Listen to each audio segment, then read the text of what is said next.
खबर दिन भर में आपका इस्तकबाल। मैं हूं आपके साथ आपका मेजबान रहीम अहमद खान। नजर डालेंगे देश और दुनिया की तमाम बड़ी खबरों पर। आगाज हेडलाइंस के साथ करेंगे।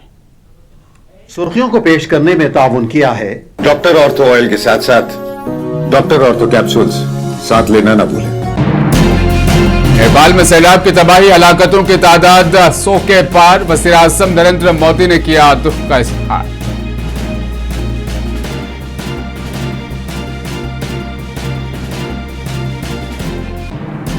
मुल्क भर में ईद मिलादुन नबी को जोश व खरोश के साथ मनाया गया। कई मुकामात पर रैलियां निकाली गई। अमन व इत्तेहाद का दिया पैगाम।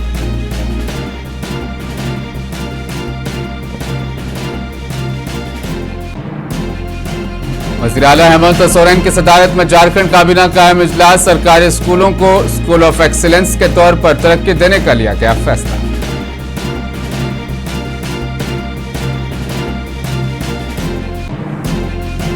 आसाम में कांग्रेस का धरना, गैर कानूनी, कानूनी और माली बेज़ाब्तगियों पर हुकूमत के खिलाफ किया जमकर एहतजाज।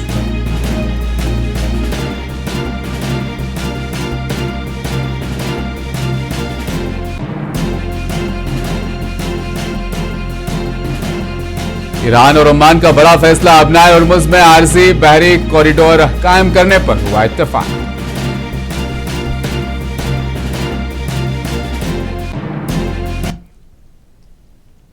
नेपाल में आज सुबह अचानक आने वाले शदीद सैलाब ने शुमाली इलाके में तबाही मचा दी है। दरिया में अचानक तूफ़ानी के बायस नेपाल के कई इलाकों में गाड़ियां, सामान और दीगर इमलाक बह गए, जबकि एक नया तामीर शुदा पुल भी तबाह हो गया। हुकाम के मुताबिक अब तक दर्जनों अफराद हलाक जबकि बेशुमार लापता है। देखिए ये रिपोर्ट। नेपाल में बुध की सुबह अचानक आने वाले हलाकत खेज फ्लैश फ्लड्स ने इलाके में बड़े पैमाने पर तबाही मचा दी है। सैलाबी रेले ने तिब्बत की सरहद से मुत्तसिल रासुआ जिला के कई इलाकों को अपनी लपेट में ले लिया, जहां मुताद्दिद देहात और कई प्रोजेक्ट्स के साइट्स मुतासिर हुए। मकामी वक्त के मुताबिक सुबह तकरीबन 9 बजे भूटे कोशी दरिया में अचानक तूफ़ानी आई। इत्तलात के मुताबिक सैलाबी पानी तिब्बत की समत से आया, जिसके बाद तेमुरे और करीबी स्याफ्रो बेसी के इलाकों में गाड़ियां, सामान और दीगर इमलाक पानी में बह गईं। नेपाली हुक्काम के मुताबिक इस तबाहकुन सैलाब में दर्जनों अफराद हलाक हो चुके हैं और सैकड़ों हनूज लापता हैं। इत्तलात के मुताबिक 105 हिंदुस्तानी समेत 300 गैर मुल्की शहरी लापता हैं। वजीर आजम बालिन शाह ने कहा है कि रासुआ में सैलाब के बाद इमदादी और रेस्क्यू कार्रवाइयों के लिए नेपाली फौज, आर्म्ड पुलिस फोर्स और नेपाल पुलिस को मुतहर्रक कर दिया गया है, जिसके लिए नेपाली फौज ने 14 हेलीकॉप्टर्स और खुसूसी डिजास्टर रिस्पॉन्स टीमें तैनात कर दी हैं। सैलाब के बाइस सड़कों और दीगर बुनियादी ढांचे को नुकसान पहुंचने के खदशात के पेश नजर इमदादी सरगर्मियों में फौज के अलावा निजी हेलीकॉप्टर्स की खिदमत ली जा रही हैं। रासुआ जिला खटमंडू के शुमाल मशरक में वाक़ी है और तिब्बत की सरहद से तकरीबन 125 किलोमीटर दूर है। गुज़श्ता साल भी भूटे कोशी में तबाहकुन सैलाब से कम 10 अफराद हलाक हुए थे। दूसरी जानिब नेपाल में सैलाब के बाद मची तबाही के बाद बिहार में तमाम मुतालिका अजला को चौकस रहने और जरूरी बचाव व राहत की तैयारियां मुकम्मल रखने की हिदायत दी गई। ब्यूरो रिपोर्ट, मुंसिफ टीवी।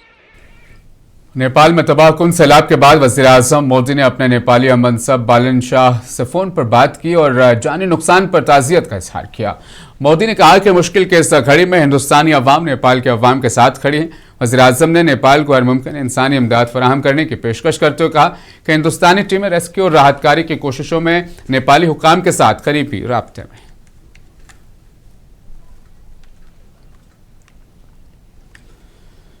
मुंबई में ऑल इंडिया खिलाफत कमेटी बाइकुल्ला की जानिब से ईद मिलादुन नबी का अज़ीम शान जुलूस निकाला गया। कमेटी के मुताबिक गुज़श्ता 120 बरस से ईद मिलाद के मौके पर यह जुलूस मुनाकिद किया जाता रहा है। जुलूस की क़यादत सैयद खलीक अशरफ की छोचा ने की, जबकि राज्यसभा रुकन इमरान प्रताप गढ़ी, अमीन पटेल, MLA मनोज जामस्टर जावेद और इसी तरह सरफराज इकबाल मेमन, निज़ामुद्दीन रायन और साबिक MLA वारिस पठान समेत कई सियासी शख्सियात ने इसमें शिरकत की। ऑल इंडिया खिलाफत कमेटी की अपील पर मुख्तलिफ सियासी रहनुमा एक साथ जुलूस में शरीक हुए।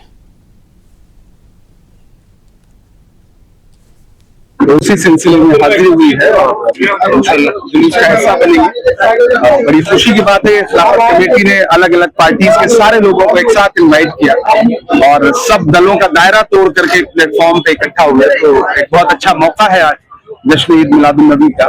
तो इस मौके पर अलग अलग जगहों से लोग आए हैं और इस मुकद्दस और खूबसूरत मौके को सेलिब्रेट करें। खिलाफत हाउस की तारीख जो है बहुत पुरानी रही है, बावजूद इसके हमेशा से जो है ये जगह हुकूमत की इस पर नजरअंदाज की गई है। बहुत सारी तारीखी ऐसी जगहें हैं जिन्हें हुकूमतों ने नजरअंदाज किया है, लेकिन ये जगह इसने इतना कुछ तारीख अपने अंदर समेटा हुआ है कि जिसको नुमाया तौर पर पूरी दुनिया के सामने रखने की जरूरत है। यहाँ महात्मा गांधी से लेकर के मौलाना आजाद से लेके इंदिरा गांधी जी से लेकर के राजीव गांधी जी से लेकर के सरोजिनी नायडू से लेकर के तमाम सियासी बड़ी शख्सियतें इसकी सरपरस्ती कर चुकी हैं और मौलाना मोहम्मद अली।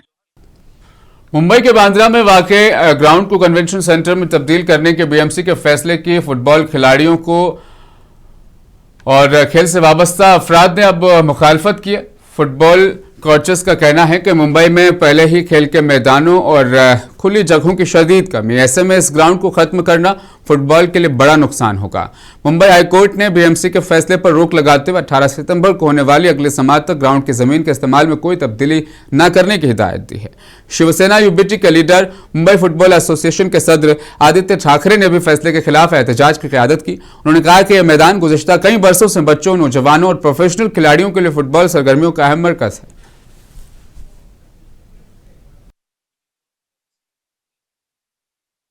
ये बहुत नुकसान होएगा क्योंकि बॉम्बे में ग्राउंड ओपन स्पेस बचे नहीं है। कोपरेस था वो उधर नहीं खेल रहे, जेवियर था वो भी नहीं है, और भी ओपन जगह है ही नहीं जो लीग करा सके। ये जो साइज का ग्राउंड है ये साइज के ग्राउंड नहीं है।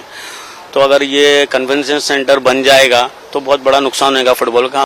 बात यही है कि नेविल डिसूजा फुटबॉल टर्फ पे पिछले 10 सालों से हम मुंबई फुटबॉल एसोसिएशन फुटबॉल खेलते आए हैं। बच्चे हो, बच्चियां हो, हर एक उम्र की बच्चियां हो, बच्चे हो, सारे लोग यहाँ एमेच्योर्स, प्रोफेशनल्स फुटबॉल खेलते हैं।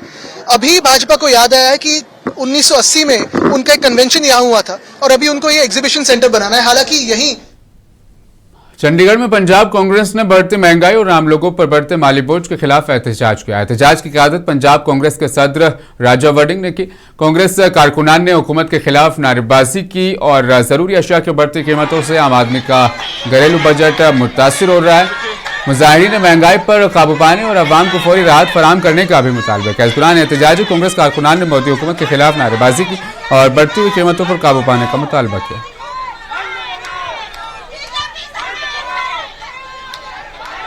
आज का जो प्रदर्शन है वो महंगाई के खिलाफ है। आज हम गवर्नर हाउस की तरफ मार्च करेंगे।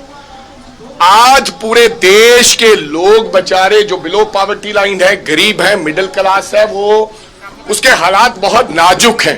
एक तो उनके पास कोई कारोबार नहीं है, धंधा नहीं है, दूसरा कोई रोजगार नहीं मिला, तीसरा चीनी के दाम जिस प्रकार से बढ़े, 20 रुपए दाम बढ़ गए, यानी कि 70 रुपए चीनी हो गई है। 70 रुपए तो चीनी सरकार का रेट है, वैसे तो 90 रुपए ब्लैक में मिल रही है। शक्कर उसका बदलाव था। आज अमृतसर में भाव पूछ लो तो शक्कर के भी भाव 90 रुपए पार हो रहे हैं। और रक्षाबंधन से कबल गुजरात हुकूमत ने मुसाफिरों खुसूसन खवातीन के लिए बेहतर, महफूज और आरामदाह सफरी सहूलियात फराहम करने के सिमत अहम कदम उठाया है।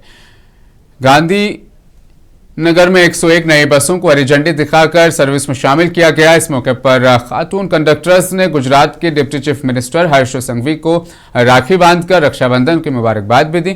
काबीना वजीर अर्जुन ने कहा कि नई बसों में स्लीपर, स्टैंडर्ड और मिड साइज बसें भी शामिल हैं, जिनसे मुसाफिरों का सफर मजीद आरामदायक और साफ सुथरा होगा।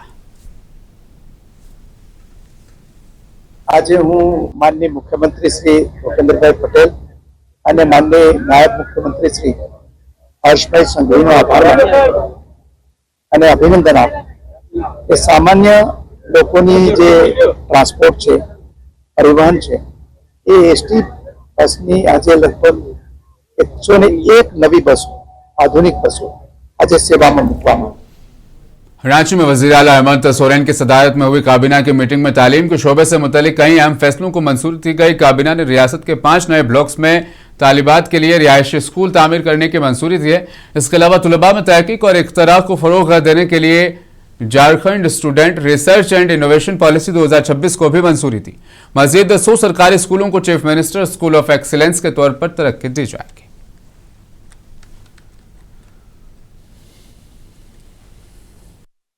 प्रस्ताव संख्या 28 स्कूली शिक्षा एवं साक्षरता विभाग से आदर्श विद्यालय योजना के अंतर्गत पूर्व से संचालित 80 विद्यालयों के अतिरिक्त राज्य के 100 विद्यालयों को मुख्यमंत्री उत्कृष्ट विद्यालय के रूप में विकसित करने की स्वीकृति एवं इस हेतु 7 अरब 21 करोड़ 43 लाख 25 हजार रुपए मात्र की।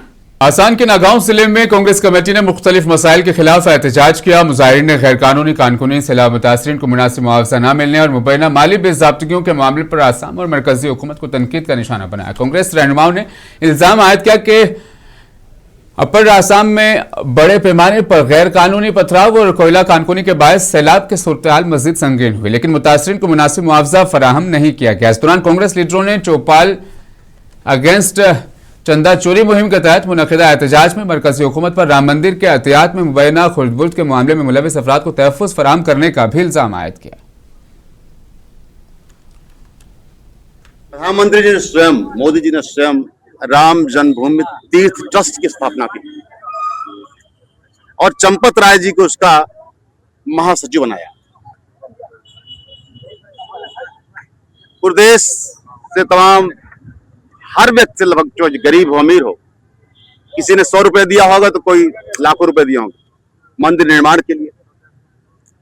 उसके बाद मंदिर बन गया और अभी 3 महीने पहले आप लोगों ने देखा होगा हिंदुस्तानी अशिया की बरामदात में अगस्त के पहले 21 दिनों के दौरान तकरीबन 15% इजाफे का अंदाजा लगाया गया और ये 15 अरब डॉलर से तजावुज कर सकती है। एक सरकारी अहदेदार के मुताबिक रवा माली साल में अप्रैल से 21 अगस्त तक मुल्क की अशिया की बरामदात 200 अरब डॉलर का हंसा अबूर कर चुकी है। अगस्त के बरामदात और दरामदात के सरकारी आदाद शुमार वजारत तिजारत अगले माह जारी करेगी। जुलाई में हिंदुस्तान की बरामदात 19.63% बढ़कर 44.24 अरब डॉलर रही थी। तमाम तिजारती खसारा भी बढ़कर 31.98 अरब डॉलर तक पहुंच गया था।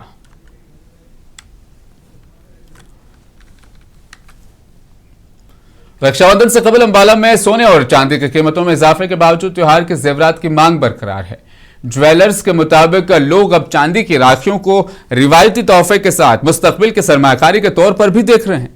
ज्वेलर विशाल वर्मा ने बताया कि चांदी की राखियों खासतौर पर श्रीराम राखी की मांग में इजाफा हुआ है, जबकि बच्चों में टाइगर डिजाइन की राखी भी मकबूल हो रही है।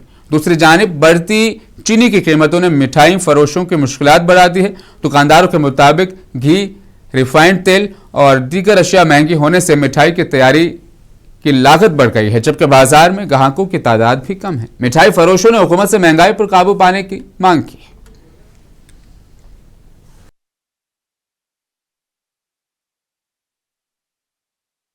एक तो जैसे जैसे गोल्ड और सिल्वर के प्राइस बढ़ने शुरू हुए हैं तो लोगों के अंदर रुझान हो गया है कि दिवाली तक रेट बहुत बढ़ेगा और इस कारण से इमीडिएट ही गोल्ड और सिल्वर के अंदर बहुत डिमांड आनी शुरू हो गई है।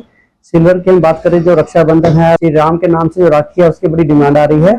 और अभी कुछ रिसेंटली टाइगर राखी जो है, ये देख सकते हैं आप, इस प्रकार की ये राखी तो बड़ा यहाँ पे बच्चों के लिए बड़ा बहुत क्रेज हो रहा है इसके अंदर। महंगाई इतनी ज्यादा है कि सबके बस से बाहर होता जा रहा है काम। कभी हमने इतने सालों में कभी चीनी के रेट 20 रुपए किलो बढ़ते नहीं देखे। पहली बार चीनी के रेट 20 रुपए किलो बढ़े हैं। घी रिफाइंड भी बहुत महंगा है, बाजार में हर चीज की महंगाई है। उम्मीद कर बांग्लादेश के रंगपुर में अकलियत से ताल्लुक रखने वाले खानदान के मुबैना कत्ल के खिलाफ बांग्लादेश ज्योति हिंदू महाज्योति ने एहतजाजी मुजाहिरा किया। मुजाहिरीन ने हुकूमत से अकलियतों के तहफ़्फ़ुज़ और वाक़े के जिम्मेदारों के खिलाफ सख्त कार्रवाई का मुतालबा किया। बांग्लादेश में एक ही खानदान के 4 अफराद की मुबैना हलाकत ने बांग्लादेश में अकलियतों के तहफ़्फ़ुज़ पर एक बार फिर सवालात खड़े कर दिए हैं। मकतूलीन में 65 साल रिटायर्ड स्कूल टीचर गणपति चक्रवर्ती, उनकी अहलिया के अलावा उनकी 23 साल बेटी और 12 साल बेटा भी शामिल हैं। पुलिस के मुताबिक चारों की लाशें रंगपुर शहर के दासपाड़ा इलाके में वाक़ई उनके बंद घर से गुज़श्ता जुमे की रात तकरीबन 11:30 बजे बरामद हुई। वाकई के सिलसिले में पुलिस ने 2 अफराद मगधू और सिद्धार्थ को हिरासत में लिया है, जो आपस में कजन बताए जाते हैं। पुलिस का कहना है कि खानदान की किसी से दुश्मनी या आपसी तनाजा भी नहीं था। मज़ाहिरीन ने कहा कि अक़लियतों को हरासा करने की एक नई हिकमत अमली है, जिसके खिलाफ वो एहतजाज कर रही हैं। हिंदू महाजुते ने आलमी बरादरी से भी बांग्लादेश में हिंदुओं के तहफ़्फ़ुज़ के लिए आवाज उठाने की अपील की है। दूसरी जानिब पुलिस की तहकीकात जारी है। ब्यूरो रिपोर्ट, मुंसिफ टीवी।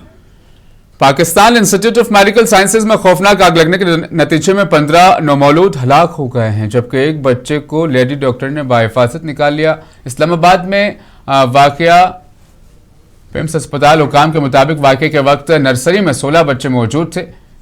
देखिए ये रिपोर्ट।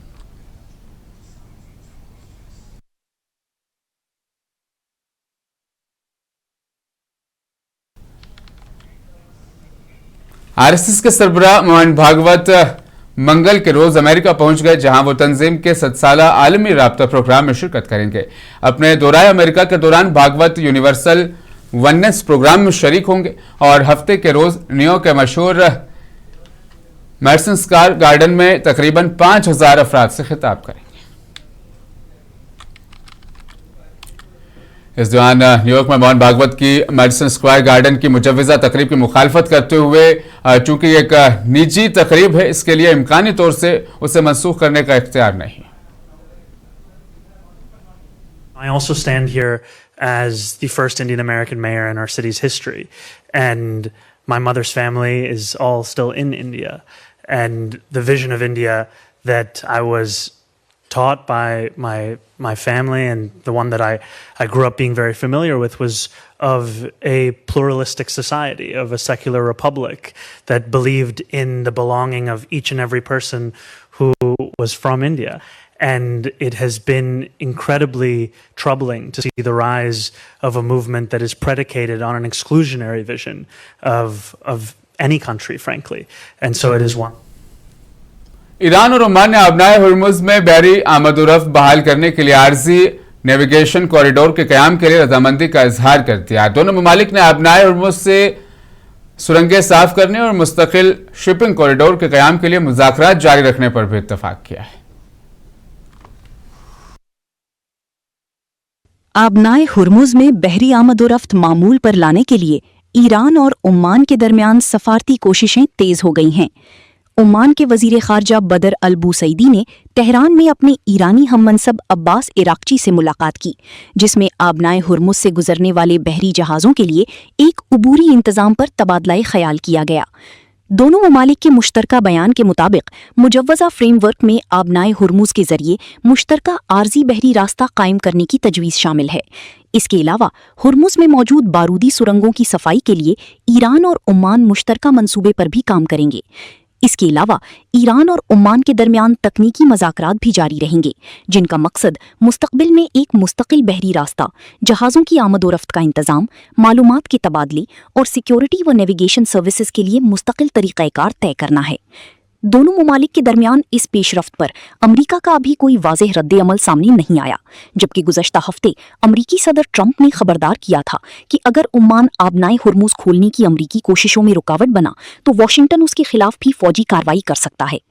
तज्ज़ियाकार ईरान और ओमान के दरमियान सामने आने वाला उबूरी मंसूबा खित्ते में कशीदगी कम करने की एक अहम सफारती कोशिश करार दे रहे हैं, लेकिन मुस्तकिल हल के लिए ईरान, ओमान और दीगर आलमी ताकतों के दरमियान मजीद मज़ाकरात नागुज़ीर होंगे। ब्यूरो रिपोर्ट, मुंसिफ टीवी। अमेरिका और बहरीन के दरमियान ईरान के खिलाफ मुआशी इक़दामात बातचीत हुई। अमेरिकी वज़ीर ख़ज़ाना स्कॉट बेसेंट ने अपने बहरीनी मनसब शेख सलमान बिन खलीफा से गुफ्तगू में ईरान के खिलाफ शुरू किए गए ऑपरेशन इकोनॉमिक आउटकास्ट पर तबादला ख्याल किया। बातचीत में ईरान पर मुआशी दबाव बढ़ाने और पाबंदियों के नफाज से मुतल्लिक उमूर ज़ेर बहस आए। अमेरिका की जानिब से इक़दाम ईरान के खिलाफ जारी वसी मुआशी हिकमत अमली का हिस्सा करार दिया जा रहा है। आलमी शोहरत याफ्ता country music icon Dolly Parton 80 बरस की उम्र में इंतकाल कर गए। अपने मुनफरिद अंदाज और पुरअसर आवाज और लाजवाल गीतों के बायस डॉली ने दुनिया भर में बेमिसाल शोहरत भी हासिल की थी।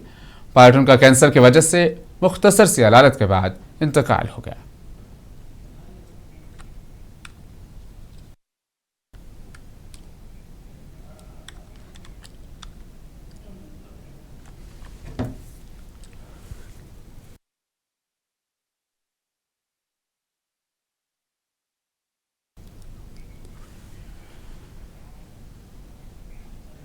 हिंदुस्तान की कौमी सलामती के मशीर अजीत डोभाल चीन के दौरे पर हैं और चीन के बीजिंग में चीनी वजीर खारजा वांग यी से मुलाकात की, जिसमें लाइन ऑफ एक्चुअल कंट्रोल यानी LAC पर अमन और सुकून बरकरार रखने के अलावा सरहदी तनाज़े के सिफारती हल पर तबादला ख्याल हुआ। दोनों रहनुमाओं ने तवील मुद्दती और बाहमी मफादात को मलहूज रखते हुए सरहदी मसले के सियासी हल के लिए कोशिश जारी रखने पर भी इत्तफाक किया है।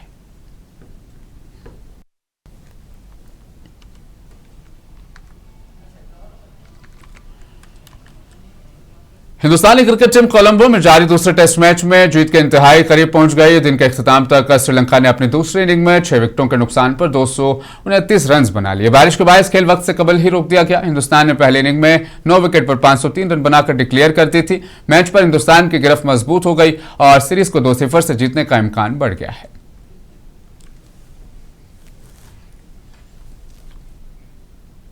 बुलेटिन में फिलहाल बस इतना ही। दीजिए इजाजत, बने रहें मुंसिफ टीवी के साथ।